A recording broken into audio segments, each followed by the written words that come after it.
Boa noite a todos. João Carlos, Ana, e vai entrando Martins. Bom, hoje nós vamos finalizar. Da parte da evolução de Deus é feita sempre, em todas as áreas de conhecimento, né? Desde Deus, mundo, homem. A gente faz sempre assim, passa uma parte da literatura através de um livro que a gente acha interessante, e depois a gente passa filmes ou filme. No caso de Deus, nós ainda falta aí talvez uns 4 encontros para acabar a parte literária dele. E, quer dizer, daqui a um mês a gente acaba. Não, mesmo não, a gente acaba, porque eu estou acelerando as coisas, vai acabar mais rápido isso.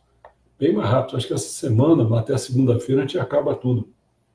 E depois tem a parte dos filmes. Hoje a gente acaba, que é o 15º filme da história de Deus, com Morgan Freeman, né? E hoje a gente vai tratar dos segredos divinos. Então, a pergunta que ele apresenta são duas. Por que segredos e religião estão frequentemente interligados? Podia ter um momento que a religião não tivesse segredo nenhum, né? Os rituais se aproximam do divino. Né? Então, Morgan Freeman começa falando, né? Eu passei boa parte do início da carreira, olha, o tema de hoje é segredo divino. Então, ele começa, ele sempre dá um introito que fala do tema. Eu passei boa parte do início da carreira como ator nos palcos de teatro, como este, está dentro de um palco de teatro. É uma profissão cheia de superstições, então cheia de segredos.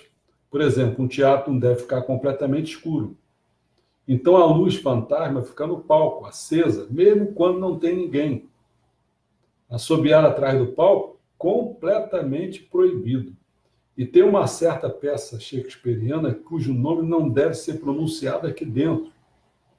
Mas só conhece essas regras quem trabalha no teatro.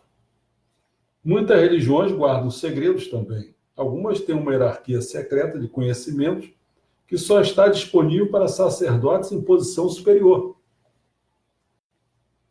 Então, como o tema é segredo divino, ele aborda, segundo ele, no teatro, aí ele começa a fazer um apanhado como se fosse um trailer, vamos chamar de trailer, né? Então ele vai. Por que religiões se cercam de segredos? Por que elas obscurecem a sabedoria sagrada? Ou será que segredos divinos nos aproximam de Deus? Eu vou olhar atrás da cortina de cultos secretos. Aí outras pessoas falam. Eles usavam música para abafar os gritos. Vou ver como os segredos encadearam a batalha de uma fé por sobrevivência. Seus líderes foram aprisionados pelos franceses e espalharam boatos perigosos.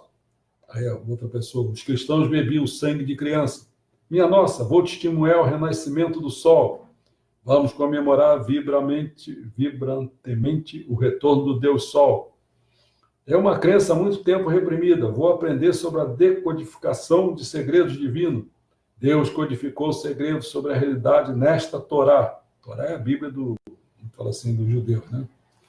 E buscar um caminho oculto até o esclarecimento. Posso receber um mantra? Eu duvido que você receba algum mantra. Bom, feito esse trailer, vamos chamar assim, ele começa. Ele começa a jornada dele perto de Nápoles, na Itália, né?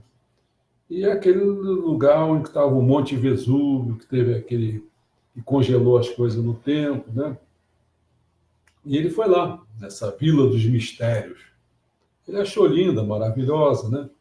E aí o cara disse assim para ele, você precisa ver isso, é a Sala dos Mistérios. Ele foi lá ver.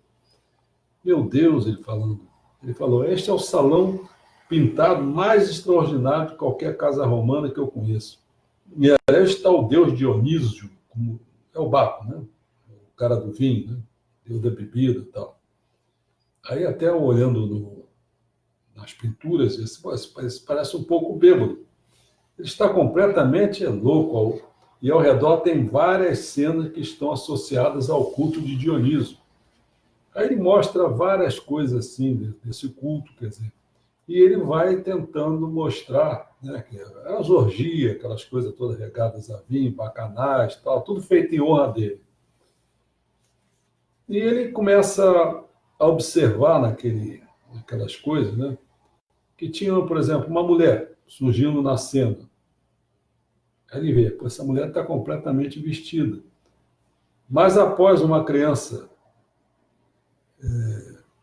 passar um pouco mais adiante, ele vai vendo que a mulher vai passando em outras cenas, em outros retratos, vamos chamar assim, né? Em outras pinturas, a gente vai vendo daqui a pouco uma expressão de terror no rosto da mulher, né? E daqui a pouco tem uma mulher com um chicote na mão, e parece que ela vai atingir as costas dessa mulher aqui, que está com as costas nuas, já começa a ter as costas nuas.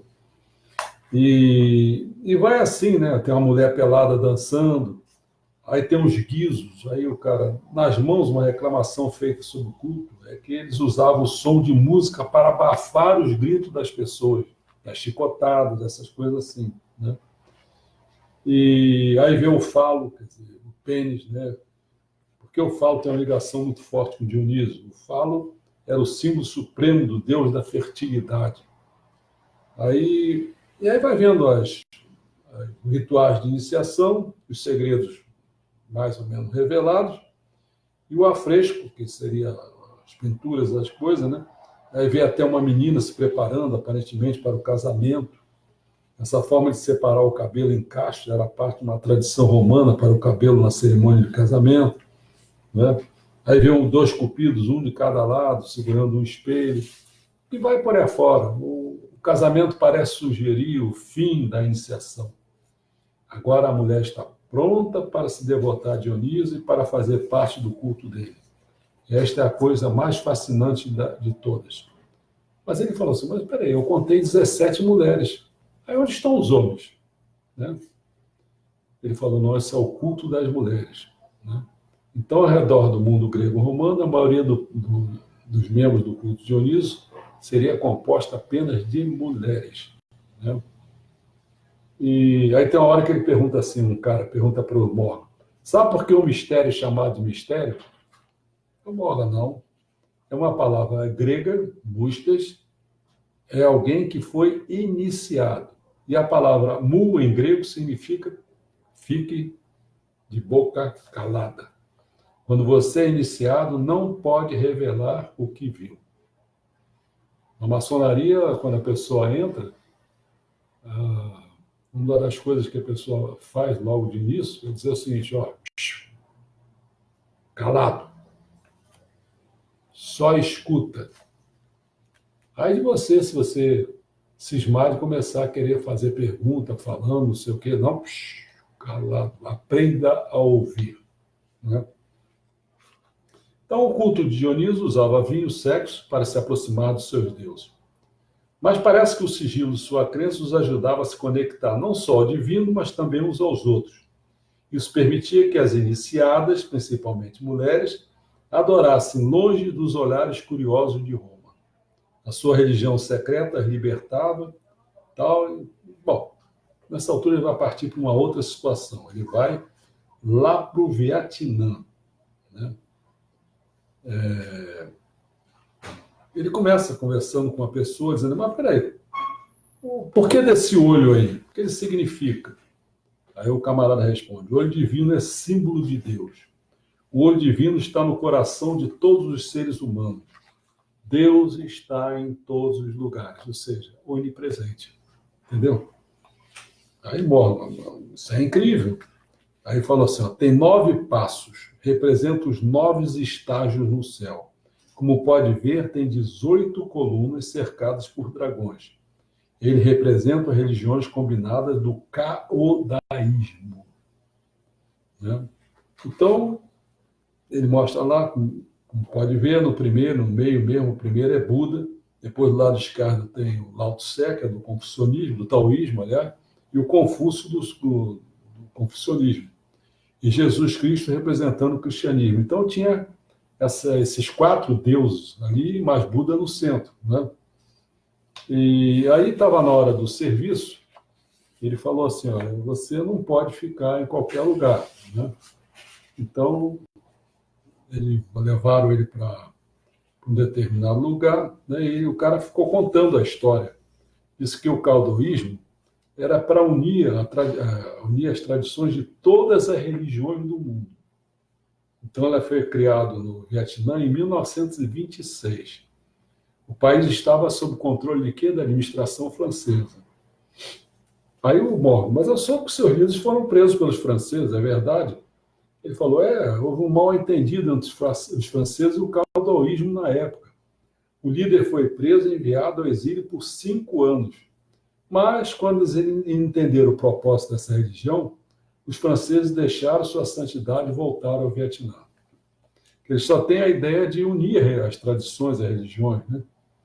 Mas a dificuldade do Cao, daí não acabaram com os franceses, porque em 1943 eles batalharam contra os invasores japoneses, né?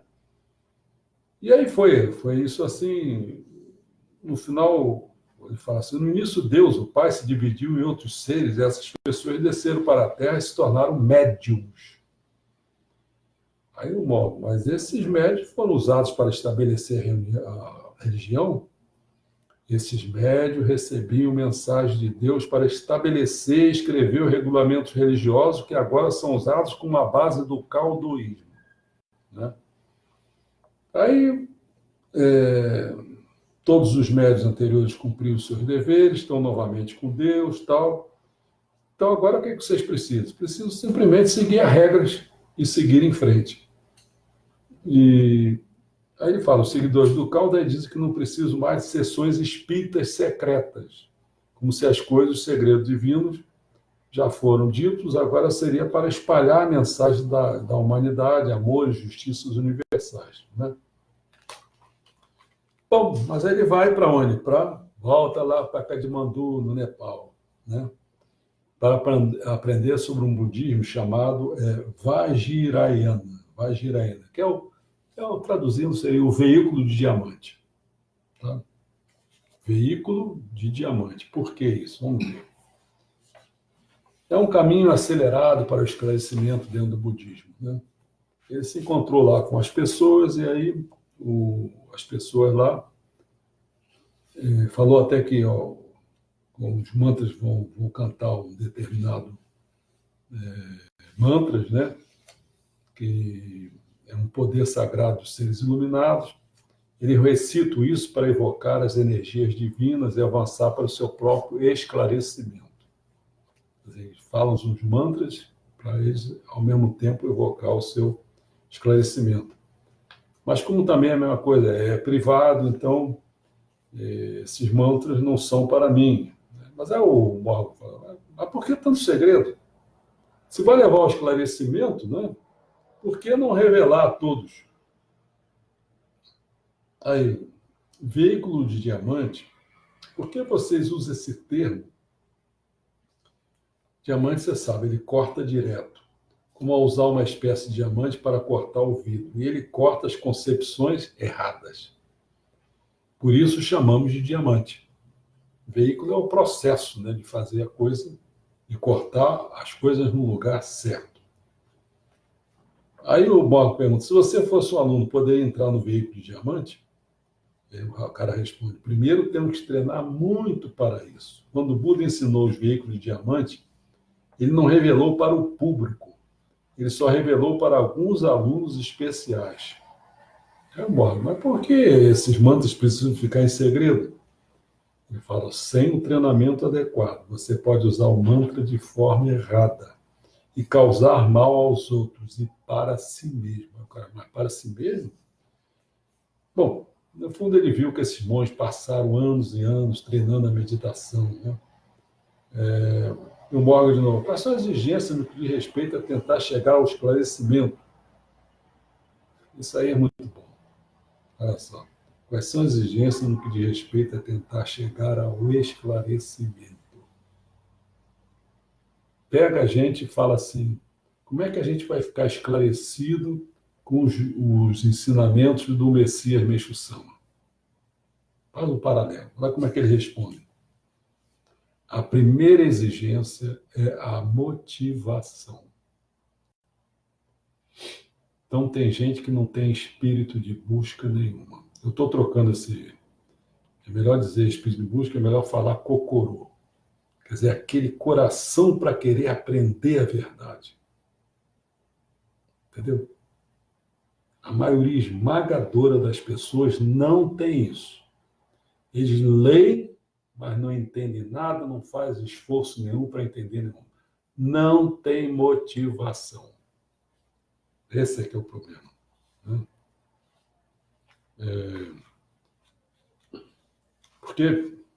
Por que tem que ter motivação? Sabe qual é o primeiro problema?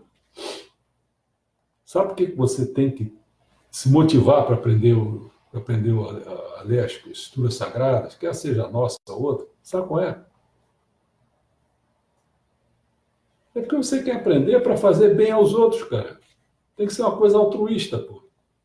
Então, se você não é altruísta, como é que você pode ter motivação para querer aprender? Aquela coisa vai se tornar chata, enfadonha. Claro, você não está vendo o outro, cara. Está entendendo? Isso é um segredo divino, né? Tem uma hora que o cara fez brincadeira, o Morgan falando para o Gimpo, né? Então, Gimpo, eu sou bem inteligente. E minha pergunta é: posso receber um mantra?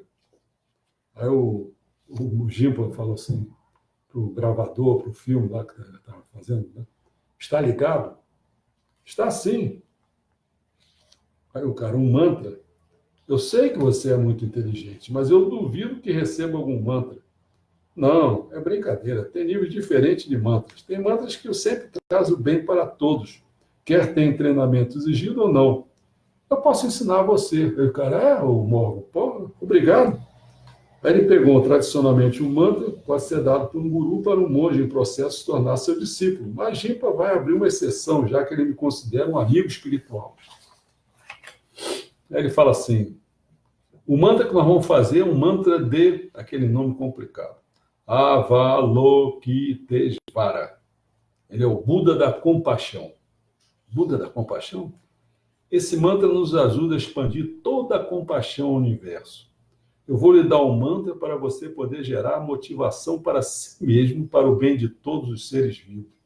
Conforme eu for falando o mantra, tente repetir. Ele começa Om Mani Padme Hum. E ele fica lá tentando fazer isso, tal, vendo o mantra, né? E conforme foram recitando os mantras juntos, você vai sentir compaixão e amor gerados em você. Vai mandar todo esse amor para todos os seres sencientes. Né? Bom, aí ele foi para outro lugar. Deixa eu ver aqui para onde que ele foi.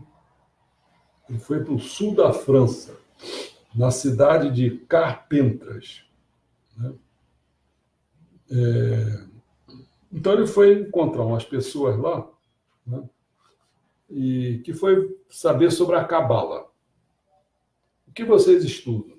A Cabala é um método de chegar à profundeza da Torá, do judaísmo, né?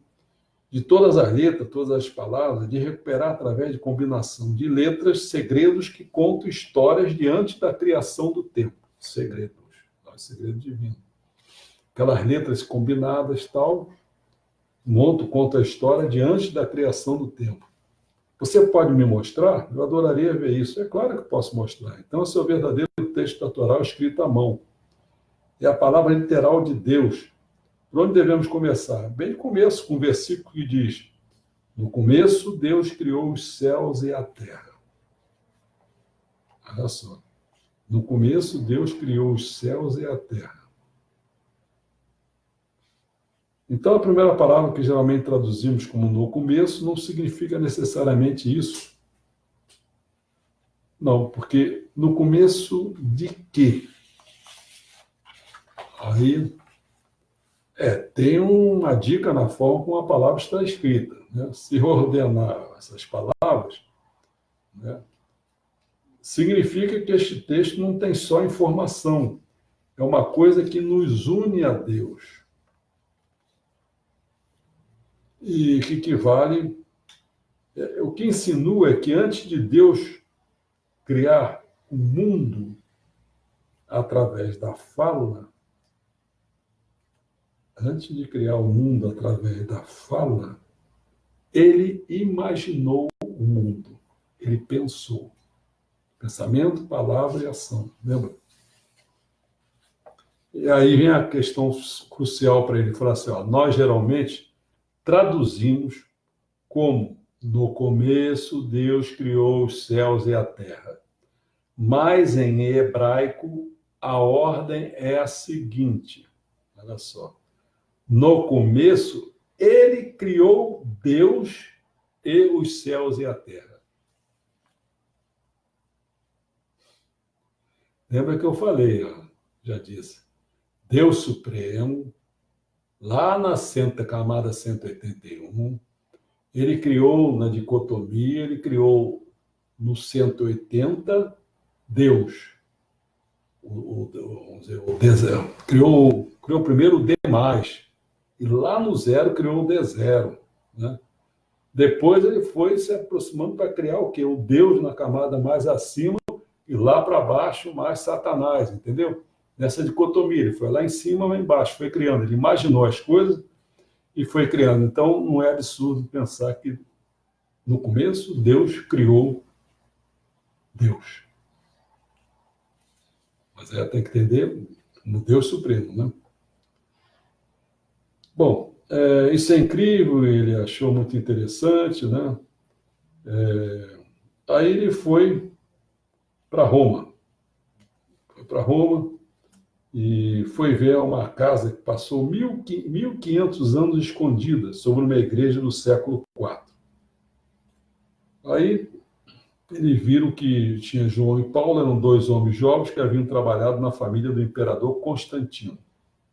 Eles eram cristãos fervorosos. No ano 361, um novo imperador chegou ao poder, o imperador Juliano. Ele decidiu que ia se livrar dessa seita de cristãos, que ia tratá-la como superstição, como culto. E como resultado disso, João e Paulo foram decapitados por ordem de Juliano. Né? E aí isso aí ficou escondido 1.500 anos, tudo debaixo da Basílica. Né? E por que razão? Porque nesse local eles começavam a fazer os cultos. Né? Era uma coisa assim, uma igreja doméstica, no século IV. Eles praticavam, então, essa fé em segredo. Então, a família cristã podia vir aqui e rezar às escondidas. Né? O que eles estavam procurando era um local seguro, onde pudesse se reunir e fazer a celebração da presença de Cristo na Eucaristia. Né? Bom, aí eu tenho uma pergunta, Morgan fala assim, isso era seguro? O camarada fala, apesar das famílias serem ricas e protegerem cristãos, elas também tinham que usar uma espécie de código nas obras de arte para apoiar o cristianismo, sem promover o cristianismo. Bem, aqui nessa parede, mostra lá, tem uma imagem de uma mulher chamada de orante, que significa mulher que ora. Né? E aí ficou dando o quadro, né? Então ele disse assim, entendi, esse código pode ter ajudado cristãos normais a se misturar a vizinhos pagãos. Mas ele não ajudou cristãos preeminentes como João e Paulo, porque eles foram decapitados. Né? E aí eles foi falando mais sobre isso, falando sobre o segredo dessa situação. E ele foi agora para a Vila Inglesa, né? Testemunhar uma celebração que foi banida por quase 2 milênios. Então, puxa vida, nessas ilhas britânicas, você acabou de voltar cerca de 5.500 anos no tempo, até a nova Idade da Pedra. Por isso o vilarejo se chama Stanton, Cidade da Pedra. Tem pedras enormes, aquelas pedras que você já conhece, né? Os druidas, basicamente, consideram que a própria Terra... Eles consideram que a própria Terra é um mundo natural sagrado, tem uma profunda relação com a Terra em si. E como os romanos conquistaram grande parte do Reino Unido, eles reprimiram essa prática do druidismo. Né? E depois, quando veio o cristianismo, reprimiu ainda mais. Ela ficou dormente por cerca de 1.000 anos. Mas com o declínio do poder da igreja, no século XVIII, círculos de pedra enigmáticos por todas as ilhas britânicas começaram a atrair as pessoas de volta ao druidismo, para reviver uma religião extinta. E aí Morgan pergunta, quais são os princípios de druidismo? Né? Despertar a curiosidade e a vontade de reviver. Aí o rapaz responde, o druidismo fornece uma forma de reconectar pessoas modernas às coisas das quais eles se sentem distantes. Isso é uma verdade. Né? Uma grande parte de quem mora na cidade não olha nem mais para o céu. E se olhar, vai ver aqueles edifícios, um quase batendo no outro, não deixa nem você ver uma estrela. Entendeu? Agora, é o Stonehenge, né? Ele vai querer ver, vai se alinhar ao sol nascente, do solstício de inverno, e estão se preparando para isso, tal, né? No fundo, tem uma hora que aparecem umas pessoas e ele acha que ele acha que vou querer pegar essa parte aqui que eu acho que é melhor. Que eles honram o visco e o oferecemos à terra, porque o visco fertiliza a terra. É um órgão. Para pegar o visco, o que precisamos fazer? Não podemos pegar o visco e ir embora. A árvore tem que nos presentear o visco e ele vai dar esperança às pessoas. Foi um inverno longo e árduo, sabe? E agora tudo vai mudar. O sol já vai chegar. Nós vamos conseguir. Então, você vê, eles ficam ali em posição de adoração ao sol diante daquelas pedras todas, né? E aí o cara resolve abençoar a árvore, que simboliza todas as árvores neste pomar, com o elemento do elemento fogo. E aí o Morgan faz, ele toca também, joga o visco no chão, a fertilidade entra na terra, e o poder de cura depende do fato de ele nunca ter tocado no chão. E, bom, no fundo, vai amanhecer, e eles vão se reunir, fazer um amor em luz para honrar o nascimento do novo Rei Sol. E conforme o sol vai aparecendo lentamente no horizonte, sente que o druidismo está saindo das sombras. Pelo menos 20.000 pessoas se juntaram ao movimento druida, movidas pela necessidade de se reconectar com a Terra, e a quantidade só aumenta. E um daqueles, vamos chamar o quê? Daquelas pessoas que representam como se fosse um sacerdote, diz: eu sou o espírito do visco. O visco é o esperma dos deuses, engravidando a terra para gerar vida novas em abundância. Eu trago cura e proteção para o corpo e para o espírito. É uma vida renovada para a terra. Então, aí eles acham que o sol fica parado, então vamos comemorar vibrantemente o retorno do Deus Sol. Bom, Morgan termina a coisa dizendo assim, quer ver? Eu fico maravilhado com a riqueza do mundo. Eu sempre me admiro com a forma como tudo isso surgiu. Bem, se não houvesse nenhum mistério na vida, a fé não seria necessária. Não existiriam segredos divinos. A promessa de acesso a esses segredos inspira religiões, encoraja as pessoas a ir mais a fundo em suas crenças. Os segredos protegem os crentes em momentos de opressão e os mantêm vivos até que a sua mensagem crie raízes em solo fértil. Nós não podemos esperar entender a mente de Deus, mas podemos nos esforçar para chegar mais perto dela. E aí eu peguei uns 4 trechos e coloquei, então, os ensinamentos de Meixo Sama, né, a Bíblia do século XXI, em cima desses trechos. O primeiro trecho diz o seguinte: muitas religiões guardam segredos também. Aí eu peguei o volume 1, Deus, na formação do povo japonês do ponto de vista espiritual, segundo Meixo Sama, transformações no mundo espiritual, e fala o seguinte: ao se analisar sob o ponto de vista espiritual, o incidente ocorrido em 26 de fevereiro de 1936, é possível notar que se baseia em causas muito profundas, sobre as quais ainda não posso me referir, por ainda não ser o tempo propício para tal. Olha a frase que Meixo Sama usa. Ainda não posso me referir, por ainda não ser o tempo propício para tal. Eis um tipo de segredo. Entendeu? Outro trecho diz assim: o olho divino é símbolo de Deus. Lembra que eu falei? O olho divino está no coração de todos os seres humanos. Deus está em todos os lugares. Aí, no volume 1 também de Deus, sobre o significado, E aí eu falo, assim como parece não haver problemas em considerar Deus como um ser perfeito, também tudo leva a crer em existir a possibilidade de vê-lo como um ente transitório, mortal, limitado, comensurável, provisório e temporário. Já pensou se imaginar Deus como uma existência criada? Aí vem uma pergunta. Se Deus criou o universo, quem criou Deus? Deus não seria propriamente um Deus, afinal, Deus, maiúsculo, é todas as coisas, não? A menção. Falando claramente, não há como saber, tampouco maneiras de averiguar. E mesmo que se tente saber, não vai conseguir.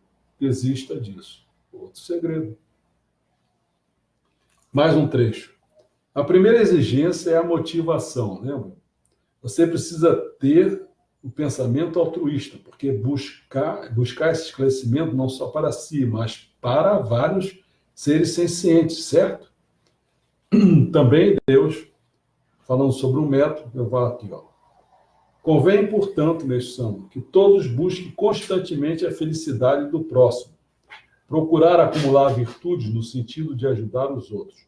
Quem deseja ser feliz deve primeiramente tornar feliz seus semelhantes, pois a divina recompensa que disto provém será a verdadeira felicidade. E o último trecho que eu buscaria aqui seria o seguinte. Nós geralmente traduzimos como, no começo Deus criou os céus e a terra, mas em hebraico a ordem é, no começo ele criou Deus e os céus e a terra. Nós podemos ler esse trecho e interpretar que a primeira coisa que Deus criou não foram os céus e terra, mas a sua própria manifestação ao mundo. Então vamos lá, no volume 1, Deus, significado. E eu falo então, as duas manifestações de Deus Supremo, uma na oitava dimensão, recebendo o nome de Deus positivo, e anotado por demais. Em termos de linguagem japonesa, quer dizer Ta, Kami, Subi, no Mikoto. Né? Ta é O, Kami é Deus, Subi é em união e no Mikoto com as divindades. A outra na dimensão menos um, menos primeira dimensão, que recebendo o nome de Deus negativo e anotado por D menos. Quando o demais, que está na oitava dimensão, se manifesta na sétima dimensão, recebe o nome de Deus, que é anotado por D maiúsculo. O Deus Supremo, começou tudo na nona, seria DS. E aí esse Deus, ele compreende a verdade, o bem e o belo, a justiça, a felicidade, e a luz-calor em dimensões mais espiritualizadas do que a luz-calor conhecida do homem. D menos se manifesta na dimensão zero, recebendo o nome de Satanás, às vezes designado por Satã, Lúcifer, diabo, chefe dos demônios, anotado por Z, maiúsculo. E compreendendo o quê? Se o outro compreendia a verdade, a bondade, a beleza, aqui já é o contrário. Compreendendo a falsidade, a maldade, a feiura, a injustiça, a infelicidade. E a treva, que se lá é luz e calor, aqui é a treva. É treva com frio. Em dimensões mais materializadas do que a treva frio percebida pelo ser humano, hein? Muito maior. D se manifesta na sexta dimensão, recebendo o nome de alma. Esta, por sua vez, na quinta, recebendo o nome de consciência espiritual, simplesmente consciência. A quarta dimensão recebendo o nome de corpo espiritual, enquanto Z na dimensão, enquanto agora do outro lado, né? Vamos para baixo. Enquanto Z na dimensão dimensional, primeira, recebendo o nome de dragão vermelho. Este na dimensão, na tridimensão, terceira, recebendo o nome de corpo material. Vocês estão entendendo como é que é? Lá de cima, né? DS, D, verdade, bem, belo, justiça, falsidade, belo, tal. E depois ele vai para onde? Para o corpo espiritual, né? Ele vai assim. Aí vai para a luz e calor, dimensões espiritualizadas. Enquanto para baixo, como é que é? É o D menos, né? Ele vai para Satanás, né? Vai para isso, depois vai fealdade, maldade, justiça, treva frio, muito maior do que essa que a gente conhece, né? E depois ele vai depois para o dragão vermelho, né? A dimensão terceira, recebendo o nome do corpo material, quer dizer, corpo espiritual acima, corpo material abaixo, entendeu como é que é dragão vermelho e tal, vai por aí afora. Diante disso, compreende que Deus Supremo, na nona dimensão, está muito acima de Deus, que está na sétima. Deus com D maiúsculo só, o outro é DS. E Satanás, zero. Indica-se que o caminho evolutivo segue a direção de Deus, com D maiúsculo, leste, norte, nordeste, espírito positivo, verdade, bem, belo, justiça, felicidade, luz e calor. E não de Satanás, de onde D ser o caminho perfeito por levar a DS. Daí, muitas vezes, neste volume se considera D e não DS, porém assinalando que ambos são necessários para a construção do reino de Deus na Terra. Depois de construídas as dualidades vão cessando, só vai imperando o positivo, por exemplo, a verdade, não mais a verdade minúscula e falsidade, bem como a luz maiúscula e não a luz e treva. Entendeu? Então, no final das contas, é isso. O caminho é você retornar para esse DS. O caminho passa por Deus, com D maiúsculo. Passa por luz e calor. Entendeu? Esse é o caminho. E você vai se libertando de ir para baixo. Ficou claro?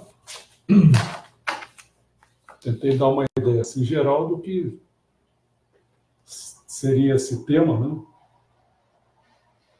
né? Amanhã acho que a gente já vai falar sobre. Nós vamos começar já a falar sobre Deus global, trabalhar com a questão da imaginação e tal, né? Vai ser muito interessante, imperdível.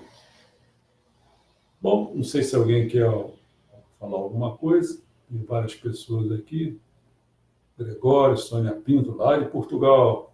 Aldelina, Rosângela, Luiz, Carmen de Souza, né? Martins, tal, João Carlos, Ana. Tudo bem, então? Então, em 40 minutos, nós demos um recado, tá bom? Até amanhã, então, se Deus quiser, no mesmo horário. Tá bom. Até logo.